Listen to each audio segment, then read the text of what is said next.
Who we are most successful with has everything to do with who they are and their character and not what their bank account currently is worth. So for us, the idea that somebody is seeking advice, wants to follow it, is fun and easy to work with, has gotten to a point where they're busy and they want to make good decisions. If they can create a relationship with somebody they trust, that they can spend their time doing the things they're really passionate about. At the end of the day, what's the experience you want to have? And I don't know if people look out and go, what's my life going to be like when I'm 30, when I'm 40, when I'm 50, when I'm 80, when I'm 90? Where I grew up as a kid in our neighborhood, we talked about people being cut from the same cloth. And that's a term that's always stuck with me.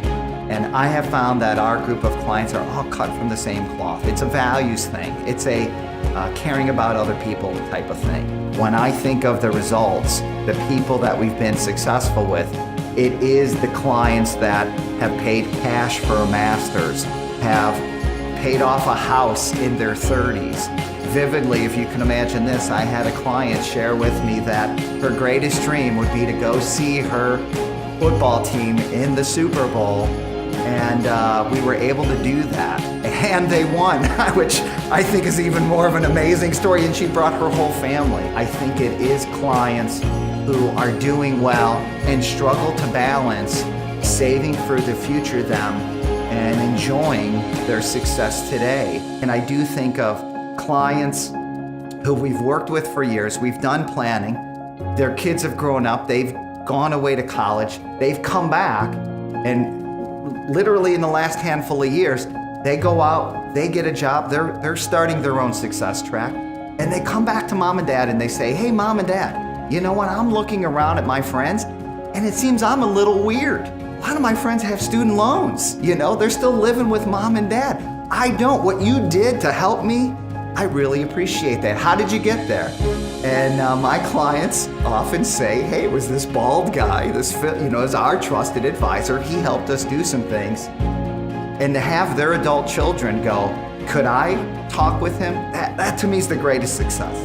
Or even at the last stages of life, sitting with a family after somebody has passed and having those kids come and sit around the table that we've helped formulate, we've implemented this plan, and have them sit there and go, you mean to tell me this is how much mom and dad have left after everything?